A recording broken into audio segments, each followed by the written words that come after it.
We are not LARPing. We are not playing medic.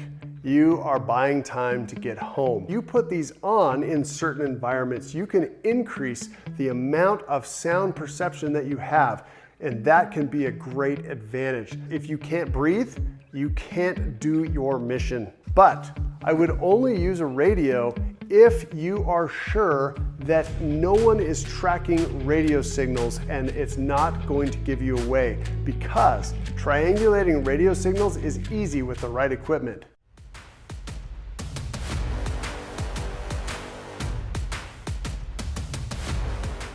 Hi and welcome to the channel. In this video, we're going to talk about the Urban Go Bag. Why is this bag different?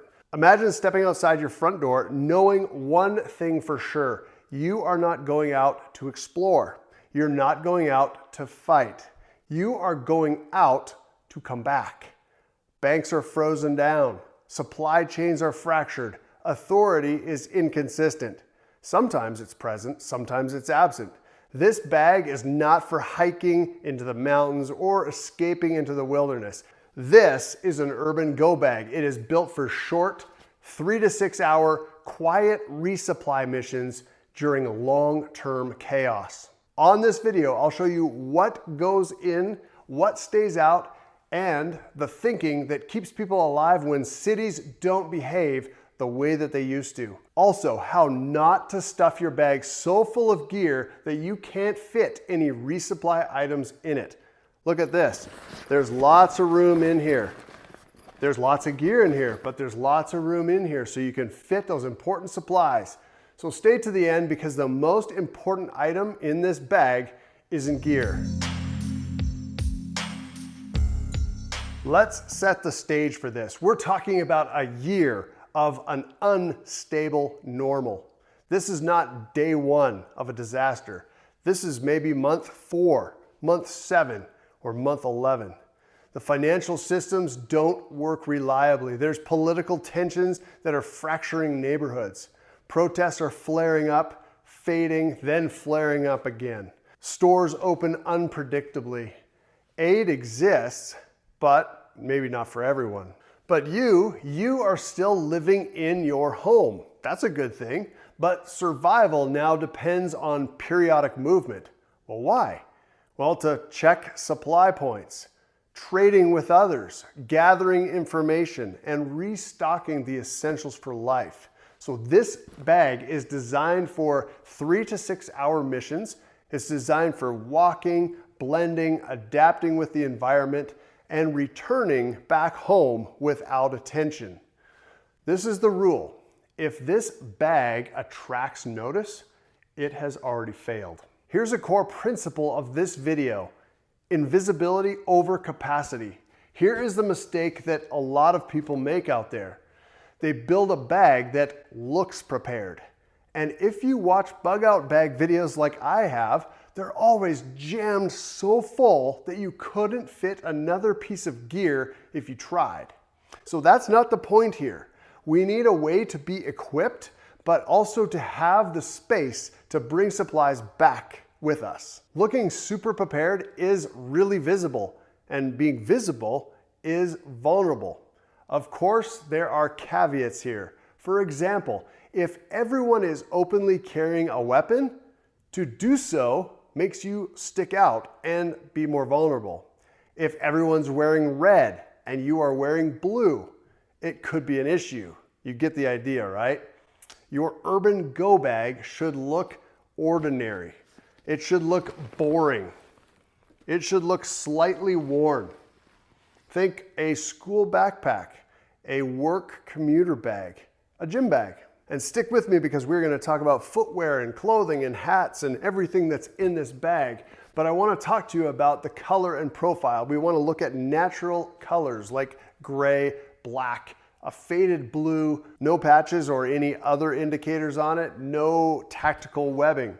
It's pretty smooth, pretty just normal bag. And no crazy loud fabrics like a bright pink or bright orange or something like that. In this video, we're gonna have this conversation about the safest people in an unstable environment or unstable city. They don't look all ready. They look forgettable. and that's intentional. Let's start with the basics. We're going to talk about water and sustainment. Remember, this is for 3 to 6 hours away from your home and back to it. But you're never far from dehydration, and dehydration is stress on the body. I would recommend that you carry 1 to 2 liters or quarts of water with you in this pack. So the first way I carry it is in a Nalgene, and then I actually carry a Gatorade, and then I also carry just a regular bottle of water. With all of these full, I have a half gallon or 2 liters of water. Now, if for some reason you had to be out more than 3 to 6 hours and you ran out of water for some reason, you need a way to replenish that water. And I have a water kit in here. And of course, it's in a Ziploc bag, but it has various methods of getting clean water for yourself.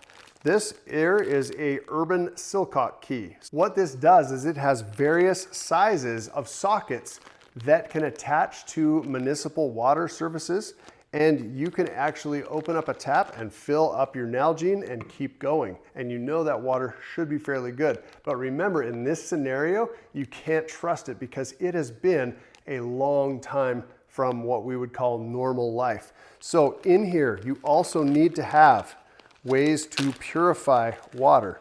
And here is a whole bunch of AquaTabs or water purification tablets. The other thing that I do have in here is plain old coffee filters. Now these coffee filters are great for pre-filtering water so that it actually doesn't have a bunch of junk in it. So then when you put your purification tablets in, they don't have to work so hard, and also you're not drinking grit.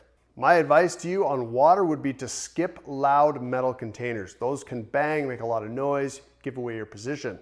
Another thing that I would recommend skipping is oversized hydration bladders. They can puncture quite easily, and they're notorious for growing bacteria in them if you can't clean them really well. So I do have a hydration bladder sleeve in this backpack, but I would never use a hydration bladder for this purpose. I've got other tools in the hydration bladder sleeve, which I'll get to in a little bit.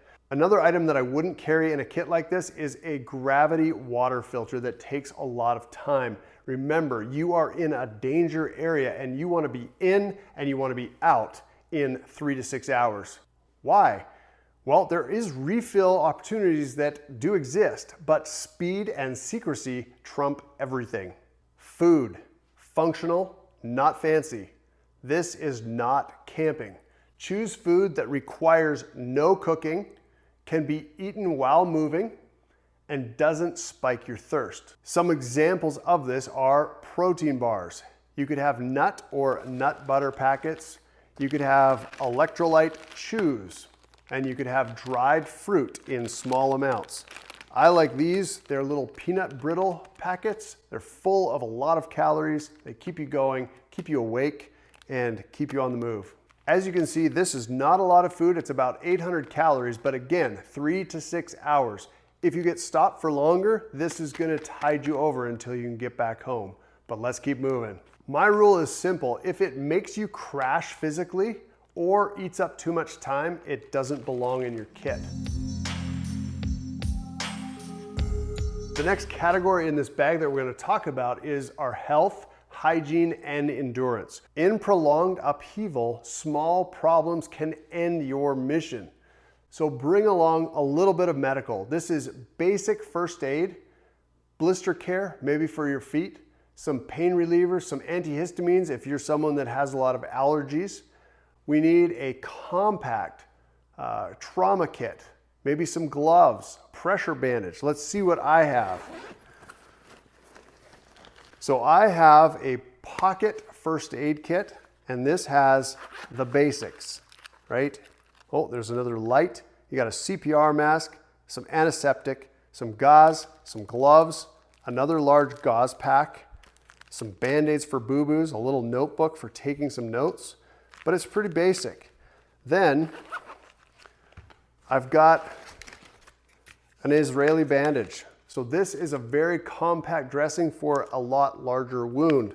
Now, if you have some severe bleeding, I also have in here some hemostatic gauze, right? Because if you are having a major bleed and you're a long ways away from anything, you need to stop that bleed. So hemostatic gauze is one of those things that helps a lot with that. So when you couple this together on a major bleed, you've got the tension supplied by this Israeli emergency bandage, along with the gauze, along with the hemostatic, you have a way to stop bleeding, and that's really important. So these are the main pieces of that medical kit. Again, it's not an advanced trauma kit. I've got one hanging up over on there on the wall, but this is for 3 to 6 hours going out and getting back. We are not LARPing. We are not playing medic.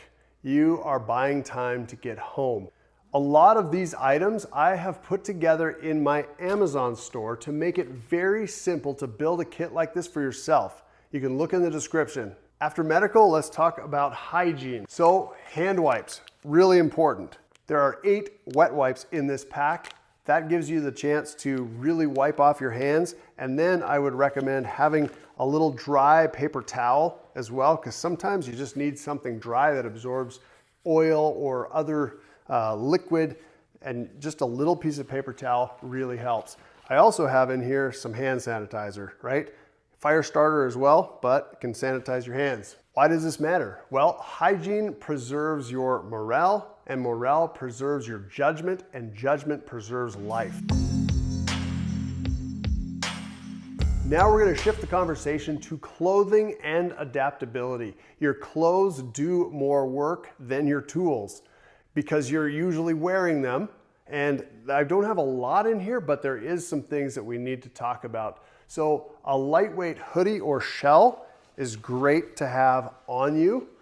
You can go out like I'm dressed here. I've got some cargo pants on right here, which are great for holding a little bit in the pockets, but then a shell for your upper body that goes over something like this. This is just a nice knit waffle top. So you've got some insulation value. Then you've got the nylon shell for wet, rain, or anything like that. Gloves, you need work gloves, not necessarily tactical gloves, because you're going to be possibly breaking into things, because remember, this is without rule of law. This is not for right now. This is when society is very broken. So you need gloves because you might run into sharp metal, you might run into glass, so you need to protect your hands. These are just basic leather gloves that are going to help you not have to use so much of this medical kit. Headwear is important.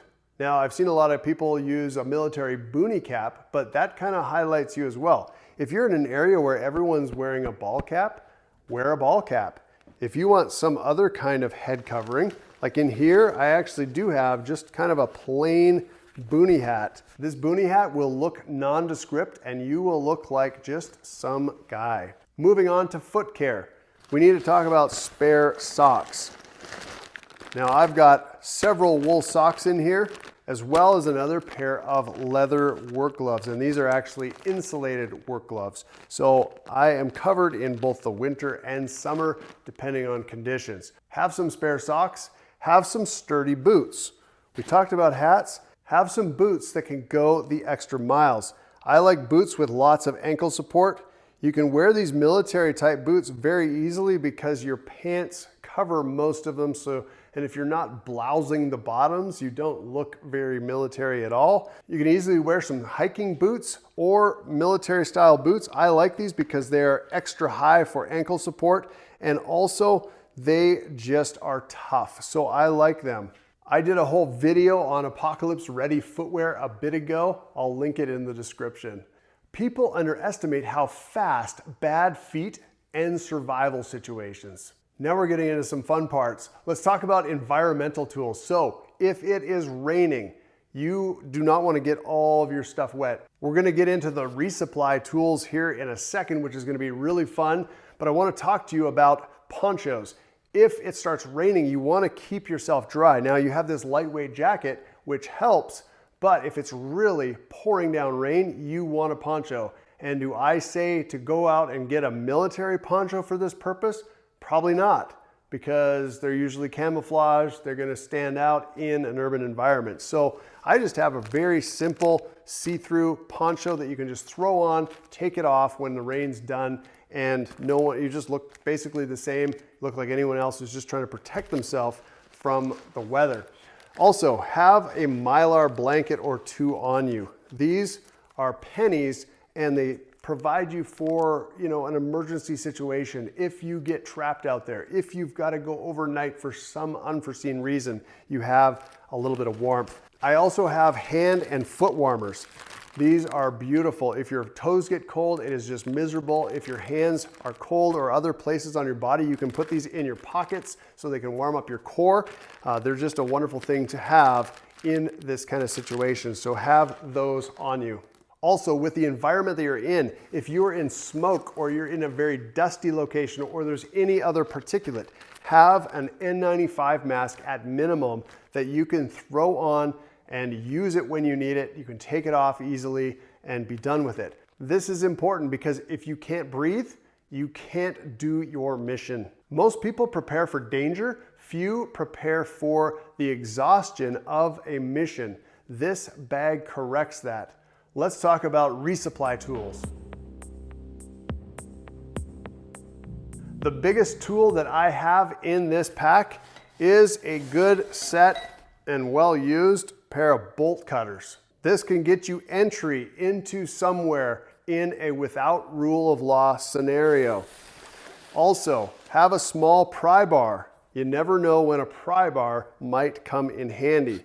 These two items go in the hydration sleeve of the bag, and the reason for that is because the hydration sleeve is padded on both sides so that these larger metal objects do not hurt anything else that's in the bag.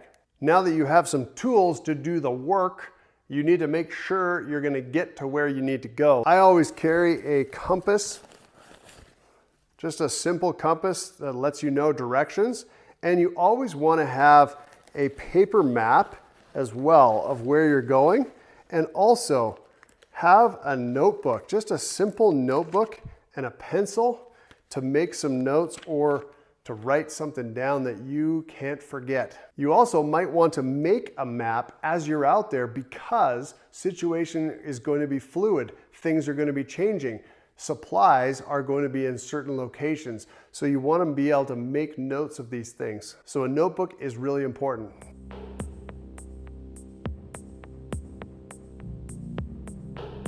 Moving on to communication. You can use glow sticks to mark things at night if you need to mark things as a good or not good target or place to go. You can use flashlights to signal. But another thing you can do if you're careful about how you're doing it is use just a regular radio.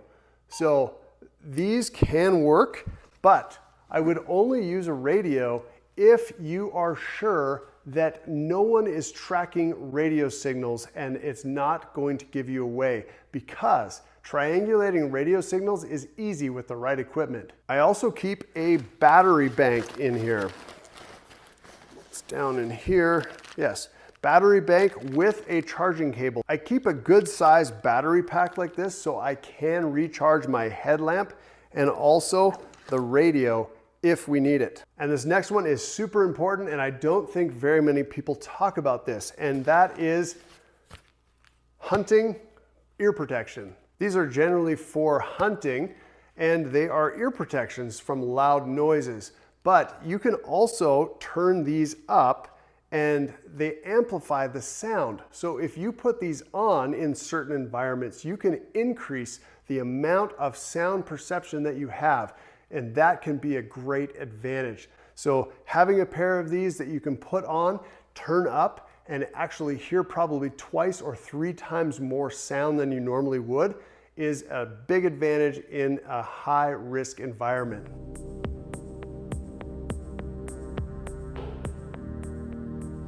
Let's talk about some tools that don't scream tools, at least not like these big metal tools. Let's talk about flashlights. Now, I would say that you should have a flashlight on you already, like I have one in my pocket. I also have a decent sized pocket knife for all sorts of things. because you should always have those kind of things on you. But should you have a spare headlamp because you want to go hands-free? There is a headlamp in there.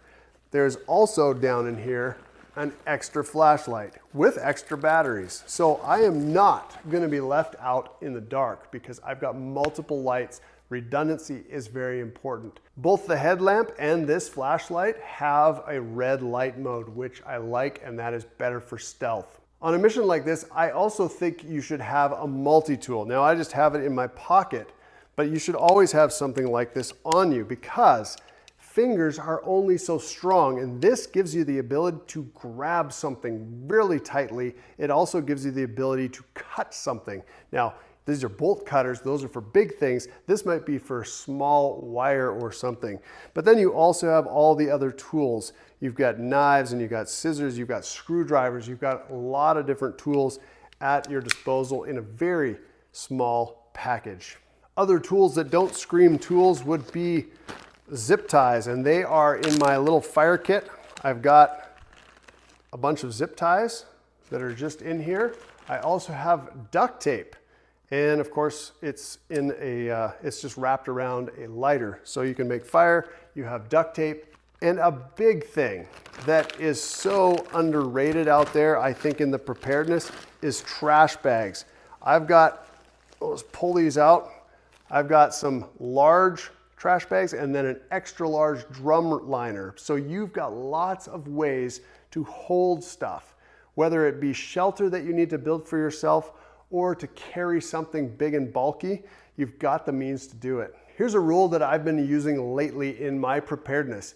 If I can't explain why I have it in one sentence, I'm gonna get rid of it. You can see there's a lot of stuff in this bag, and there's even more stuff. Like I've got the extra clothes in here, right? I've got extra ammunition down in the bottom. I've got some more spicy items down in the bottom there, but I'm not gonna get into that on this video. But here is the part that nobody packs: the mindset for a resupply mission. You are not out there to win a fight. You are there to observe and then take advantage. You abort early, not late. Success is returning unseen, returning calm, and returning with information and supplies for yours and your family's survival. What do we do to make this practical in our lives right now? Well, you can practice walking without headphones or any other stimulation. Stop and listen and be observant. You can read other people's body language. When you go out, choose longer, quieter routes. It's human nature to take the quickest way everywhere, but that's not necessarily the best thing in this situation. So practice choosing these longer, quieter routes in your everyday life, and you will end up scouting out your own town or city so that when something really nasty happens, you're ready. Preparedness is not aggression, it's discipline. If this is fun for you, thinking about all this stuff and planning for the future like this, hit the subscribe button and like and share this video with someone. I really appreciate you, and I really appreciate your comments as well. Let's talk about some personal action steps that you can take to build your bag. I would say don't wait for perfection. Do this instead. Choose a boring bag. This bag is pretty boring. It's actually a 55-liter pack, but man, it is a pretty nondescript bag. It just looks like anything else that's out there. The second thing is think of one mission and build for it, not a forever bag, because you're just gonna start dumping more and more things in there. The third personal action step would be test it on a long walk. If it doesn't work on a long walk with all of your stuff in there, you need to change things up, because that's not the point. Number 4 is remove anything that you really don't think you need. And number 5, add what you wish you would have.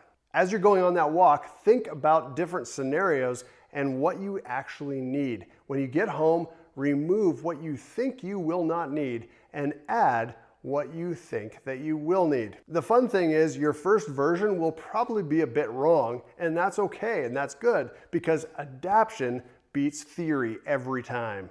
In long periods of instability, survival doesn't look heroic.